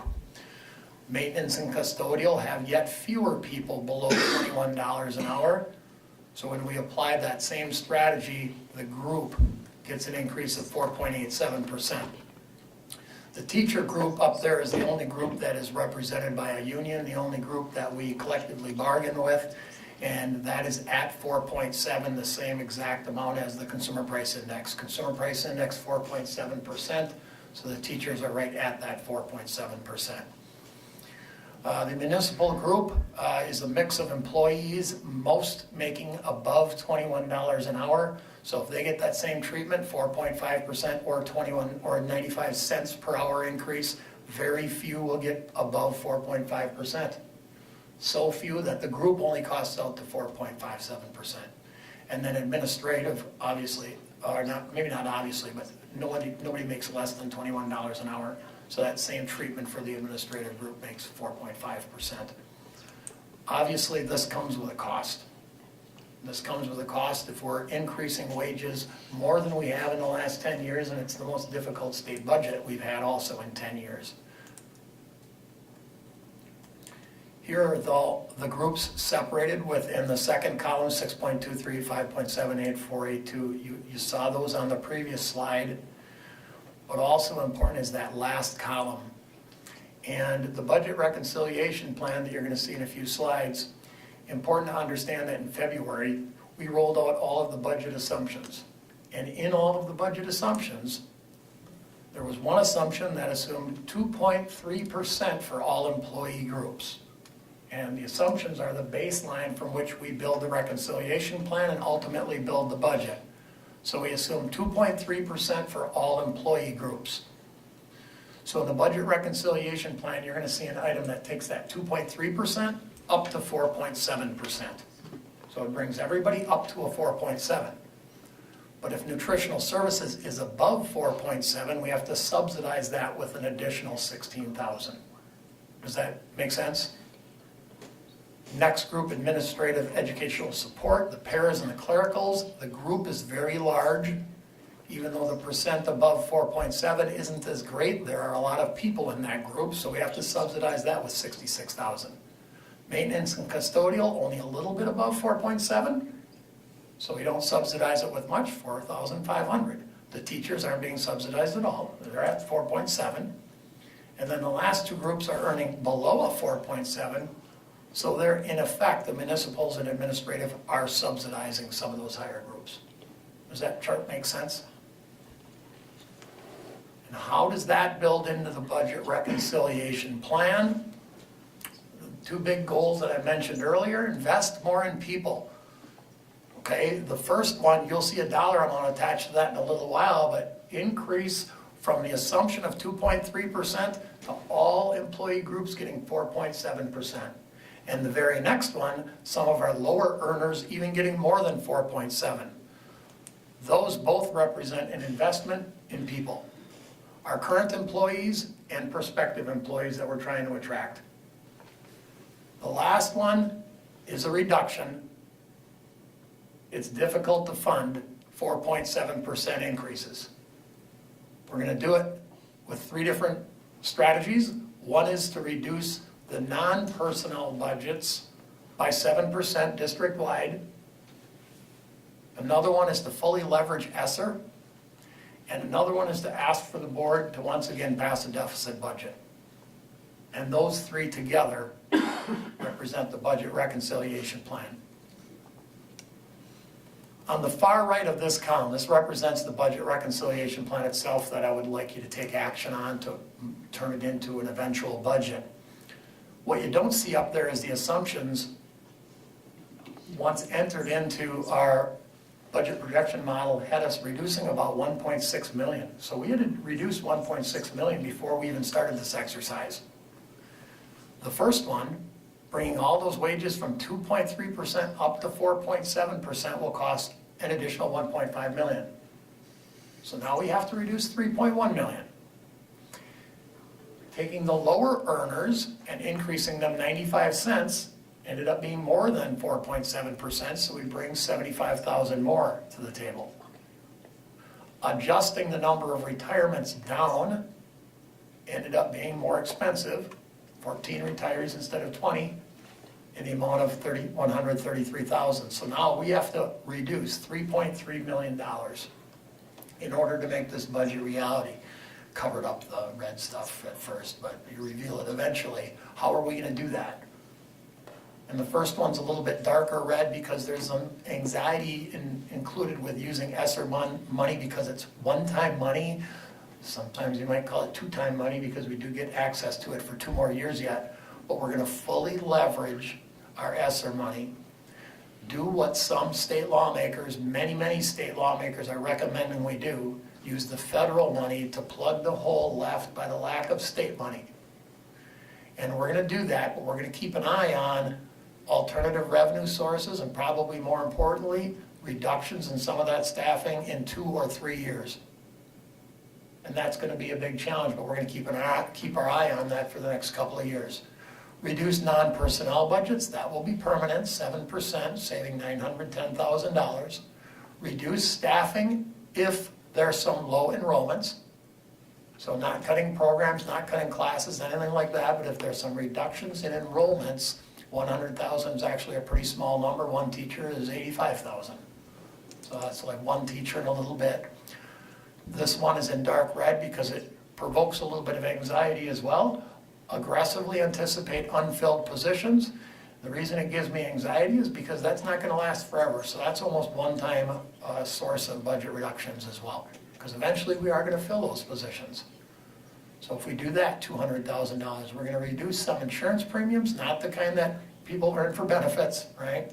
Talking work comp, property insurance, some of those things. We've got some quotes that came in a little bit lower. And then the last one is making sure that the capital replacement part of the question 1 referendum from a year ago, that goes down just as we planned it to. The displays in all of the classrooms, some of the capital replacements in our buildings and ground staff, some district-wide capital replacements, they're scheduled to go down, and we just recognize that in the assumptions. So that last lower right-hand corner number, 836,000, is what we would have to reduce yet, or find a comfort level with passing a deficit budget where our expenses exceed our revenue by $836,000.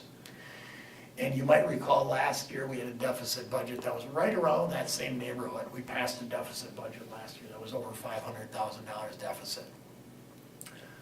I know I talked really fast. I can answer questions, I can go back to slides, but the very next one would be the motion that I would ask you to entertain.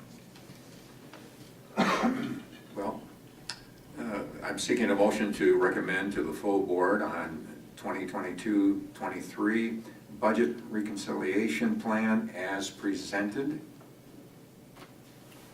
So moved. Second.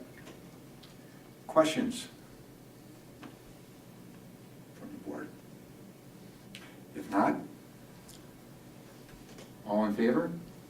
Aye. Say aye. Aye. Opposed? No.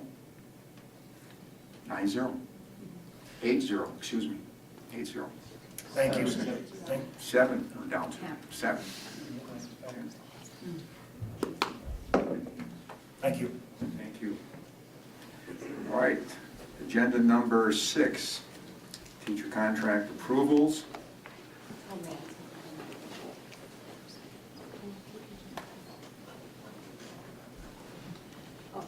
These for the teacher contracts. Oh. No. I'm not asking for any motion tonight, so. Yeah. So the topic of teacher contracts, in the notes, I originally had indicated that we were attaching a preliminary listing. We ended up not doing that. We looked back at history and you've never received that listing at this meeting. You've always received that final listing when you do the approval. But just as a heads up, our timeline is coming up where teacher contracts will be renewed. On your May 9th meeting, you will see the entire list of all of the teachers for contract renewals. That will be updated with any of the prior actions that you've taken, including your actions tonight, and including actions that will be on the agenda for the 9th, because you'll take that action before the teacher contract approvals. So I just wanted to give you the heads up that that's coming at our next meeting, and I will be here again, of course, then to talk about any possible questions that you may have. Any questions for tonight, just about the foreshadowing of that? Any questions? If not, thank you. Appreciate it. Agenda item number 7. Share next steps in response to WIP's college and career study. Ms. Rauscher, Dr. Rauscher.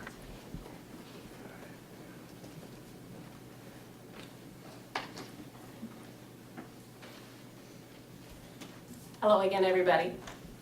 So, another presentation framed in some of our Leader in Me ideas. And as you said, this is a follow-up to the presentation when Dr. Sharon Belton from WIPS was here at the last meeting and shared some of the study results. And many of you had questions and suggestions and said, can you go do some more work on this and come back? So we have gone and done some more work on this, and I'm back to share updates. So really, just as a reminder, we were asking the questions around academic and career planning, and again, that idea that every student leave us with lots of doors open and with a specific plan tailored to themselves. So we asked, how are we doing? How can we improve? So this is, again, that intentional, continuous improvement type process. And you see the road there because it is a journey. It's continuing. You see some of the first 3 habits of Leader in Me, because those are the ones where we look internally at what we control and what we can do and what we want to focus on. And then the other part there, the Dylan William quote at the end, you will see throughout the slides. And it's just a reminder that a lot of people have put a lot of work into academic and career planning in the district, and it's good work, and it's important work. And so our attempt to get better is not in any way saying that something's not good enough right now. It's just the idea if we have that growth mindset that we can do even better for our students and for our community overall.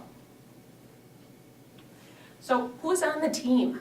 And this is another example of synergy, one of the habits, the idea that the more people you can bring in, the better you can do together, the more ideas you can come up with. So we certainly have a variety of educators that have been working on this, as well as community partners. And rather than list specific partners, for the most part, we've grouped them into kind of categories so that you can see what's up there. So there have been 3 formal presentations at this point. All of you got to hear Dr. Belton present. So did a group of principals and our lead counselors. And then so did all of our middle school and high school staff members. They had an option to hear the full presentation virtually. So we've done 3 presentations, and we've had 2 specific follow-up kind of brainstorming and working sessions. One was with almost all of our school counselors at the middle and high school levels, and one was with our secondary administration team, so that's our principals, our associate principals, our coordinators. I am there, just pulled a big group together to do some work. So it's their work that you'll see reflected in the rest. So then we have opportunities. This graphic might look familiar, although I made it purple now for the Wausau district, but that comes right out of the WIPS study. And just really, we were, with the study, seeking to understand. We wanted to hear from our students, from our families, and from our employers. And then the other piece, the win-win habit 4, a key part of that is the idea of adopting an abundance mentality versus a scarcity mentality. And so the win-win comes from that abundance mentality, the idea that there is enough to go around. We can serve needs of lots of different groups without diminishing the needs of any one group in the process. So that's where those ideas of exposure and exploration and engagement and experience come in from the study. So then the actions. These are some of our immediate actions, things that we're working on right now and will continue to work on. And this relates to, again, that idea of sharpening the saw. Sometimes sharpening the saw, people think of it in kind of a self-care way in terms of, say, your physical fitness or making sure you get good rest, and it is that, but it's also learning and, again, developing and growing, building your capacity so that you can do more good work. So this one I'll take a little bit of time on. I tried to put the ideas up there sort of like in titles or in headings, but I'll give you a little bit more information on each of those. The first one, we certainly heard from parents and students that they want lots of information from us. So we thought, well, where is it that our parents and our kids are already that we can put out this information?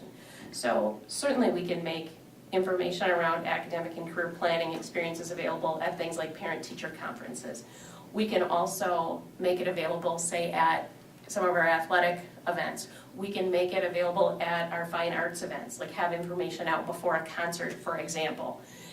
So there's lots of different things that people already come to school for, that if we can make some of this information available, preferably in print, we heard that a lot, it's something that will keep it in front of people and allow them to access it in different ways.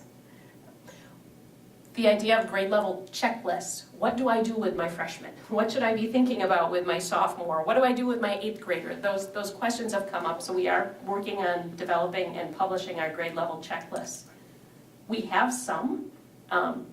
They need to be updated, we've learned, and so that we're working on that. We do publish them on our website. We're trying to find out, is there a better way to do that? But again, adding some print versions, and we just did some brainstorming. As an example, I send a letter to all of our incoming freshmen in the summer. So this summer I'll send it to our incoming freshmen and their families.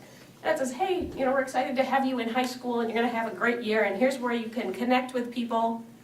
It would be very easy to say, and here's your freshman year checklist. Keep track of these things as you go. These are things to think about. We could mail things like that home with report cards. Again, a mailing we already do.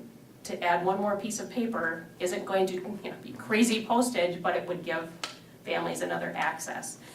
We've even talked about, do we do something like create a refrigerator magnet that you can just have it there, or what might it be, but to give people some tactile reminders based on their responses. In-person events. I didn't have this one on initially, and I heard back from the principals who helped me proof this and said, no, put it on there. I said, okay. So this could range from anything like the advisee night type events that our high schools already do, or it could be new things. I think about one of the things people wanted to know about was, how do I do the FAFSA, the financial aid application? Instead of saying, well, you can go to the tech, we might say, why don't you come into our schools and we'll set up things that you can learn and do right here. So a lot of different in-person events, and we're excited about possibilities at the middle school level too. Again, there's some things we already do. Of course, Van had a family connection, a man connections night tonight, and then we're also looking at new events we can add. We want to develop a guest speaker directory. This is a great place that our industry partners can help us out. Certainly our employers have said they want to talk to our students, they want to talk to our teachers, they want to talk to our families, so they can help us put together that directory, and then we can have more of those experiences of bringing industry right into the schools. Zello is one of those things that we have available as a tool, and people have said, it's not working really well right now. So we want to improve the use of Zello, and Keith and I were in a session this morning working with Inspire Wisconsin and Inspire Grow North to look at how can we use Zello in a way that kids would find relevant and connect specifically to our local businesses and our local opportunities. So we're really excited to keep exploring that. Dr. Rosher, Sure. just a question. Zello, is that the updated software for career cruising? Yes. Okay. So that's one of those that's available to all of our students, and the feedback we got, you'll probably remember in some of the survey was, it felt disjointed or disconnected, so we're looking for ways to make it a more relevant use. And the places where we got good feedback is where it was integrated into our classes already, like some of our 6th grade classes, for example, so we can do more of that, and Inspire can help us. Professional learning. Really important. We would like, I mean, it's great to take students on field trips, and we also need to take teachers on field trips. They need opportunities not just to have industry come in, but to go out and see what's available. A great example is this week, SWIMA, our local manufacturing alliance, has a giant expo tomorrow, and tonight they brought in a national speaker. Most of our principals, some of our counselors, some of our teachers were at that event tonight. And then we're taking students to the expo tomorrow. So great professional learning for our adults and for our kids. We want to expand dual credit. You heard me talk before about dual credit is just a great tool for kids, kind of regardless of what their path is after high school. We're working with North Central Technical College to look at some data. They're interested, and we are as well. They're a great dual credit partner. But we want to know who takes those classes, why, what got them excited, who doesn't? And are there barriers there or misconceptions that we can help get rid of to make that available to more students? And then the last one, and I kind of rapid fire here, I certainly will welcome questions. We want to seek more regular feedback. We don't want to wait years before we stop and check if this is working. And we're excited to have a tool called Qualtrics that will allow us, say if we have information at a couple concerts or at a concert and a game, then we could send something out to families and say, how did this work for you? What did you like? What didn't you like? How important was this? And we can get real-time feedback and adjust as we go. So that was a very quick part of next steps here, but we have good plans and we're excited. Any questions from the board? Thank you very much, Dr. Rosher. Appreciate that immensely. Thank you. Moving on to agenda item 8. This would be Are you ready? for you. Are you excited? Yes. All right. So as you know, there has been discussion about possible restructuring of the district, and there's very strong opinions for it, against it, high school level, elementary level. Next slide, Kathy, don't mind. So at some point we've got to make a decision, right? Are we going to go down one of these paths, or some variation, or are we not? So the conversation, it quickly gets shrouded in emotion. We need to have something that's very thorough, very transparent, based in facts. And so we've tried to have some of these conversations during the pandemic or associated with referenda. It wasn't a good platform. So we've got an opportunity now to start this conversation in earnest. I'd like to propose to the board that we do this in the format of a school board subcommittee, as opposed to a committee that might be mine, for a couple of reasons. One, would like school board members to be members of the committee. I think it's one thing to hear a summary. With something this big, I think it's important that some board members be involved from the ground up. I would recommend 2 concurrently operating committees, one at the elementary, one at the high school level. I've already talked to Dr. Rauscher and Mrs. Schell, the directors of elementary and secondary education, about their facilitating, leading these committees. I would recommend that the committees be relatively small. We've had a history of larger is better committees. I don't know if that's always the case. I know we're trying to get extensive input, but it's also really difficult to make decisions with, a cast of thousands. I would recommend a professional facilitator for this. Again, it's going to be emotion. There's going to be a lot of information. Someone who could help manage this so everybody else can just be involved in the conversation thoroughly. So I mentioned a small membership. Clearly, we need a lot of input and transparency. So there's a variety of ways we could get that, and I would suggest that the committee help to identify the tools they'd like to use. There's a few listed here: surveys, listening sessions.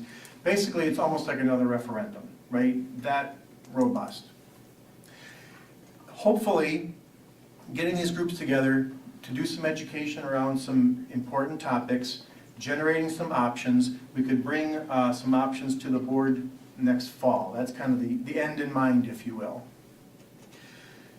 In terms of transparency, any school board subcommittee is subject to open meetings laws. So that's one level of transparency. Secondly, so we would post them. There could be closed session during these committees if the reasons are appropriate. We would do committee updates at each meeting. We would keep minutes, and certainly any supporting documents that would have been used by that committee would also be posted on the board, on board docs. Real quickly, there's a number of areas of interest / concern, right? Staffing, programming, financials, demographics, there's a variety. So the first meeting or two would be focused on getting this subcommittee up to speed on those really important topics. Then, whatever other information that committee would request, we would make it available. Certainly, administration is available, and all those information gathering tools would be available. Once the committee feels that they have adequate information, start generating and analyzing some options to bring for the board for consideration. Is that the last slide? To form a board subcommittee would take action. Obviously, this is, you wouldn't approve this tonight. It would be to forward it to the final. But that's the thinking we're at right now. Wondering if you have thoughts or recommendations or questions. Fall sounds aggressive for a recommendation timeline, but I mean, I like the idea. I think we need to move ahead. Okay. That seems a little quick, but. Yeah, I'm not always so patient, but we'll see. Let's set a good goal and hopefully we can get there. And summer, I realize the struggles with summer scheduling too. And that would just be the options. Maybe that leads to a second phase, right, of more input in some way. I have a question. How will the committee members be chosen for the committees? I think it will vary. At the high school level, I think it would be more community. At the elementary, I think it would be more parents and staff. Certainly staff at the high school level too. I just think there's different stakeholders involved. So we've talked about some options, and again, we want to have some input from the board members on this committee since this is your subcommittee.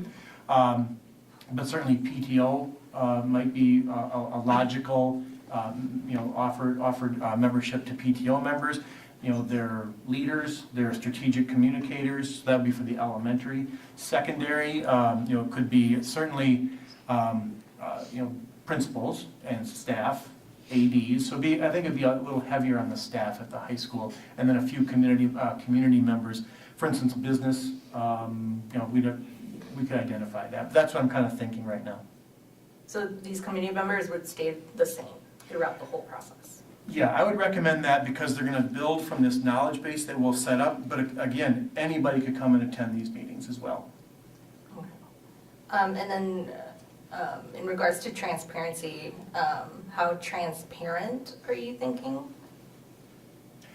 Because of the the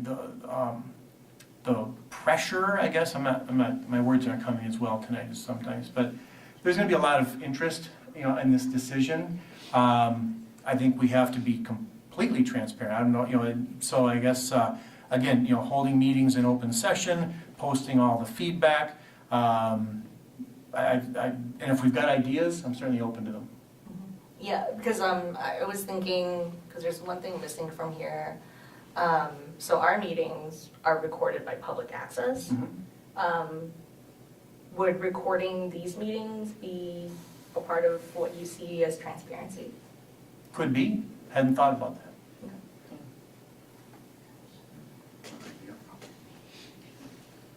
Any other questions? So with that, seek a motion to approve the creation of 2 school board subcommittees to explore solutions for various concerns related to staffing, programming, and financial issues at our elementary and high schools. So, Second. Any follow-up questions after that? If not, all in favor? Aye. Opposed? So moved. Thank you. And with that, I believe we are at the end, and so do I have a motion to adjourn? I'll move. Second. All in favor? Aye. Opposed? So moved. Thanks, everybody.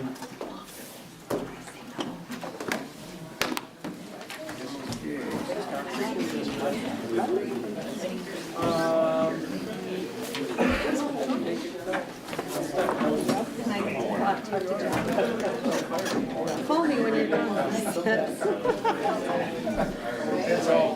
Coming back. Good question. Another time.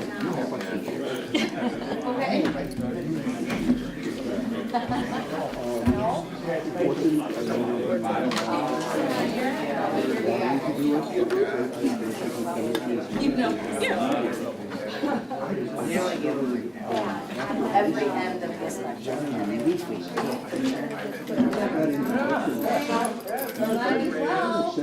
This was a short meeting. Mine is shorter than yours. Well, hi, were you in the room the whole time? It's really good. You're right, there's all pieces. Somebody might struggle because they don't have this part, and somebody else might struggle because they don't have this part. So, I know. yeah, very much could be, yeah.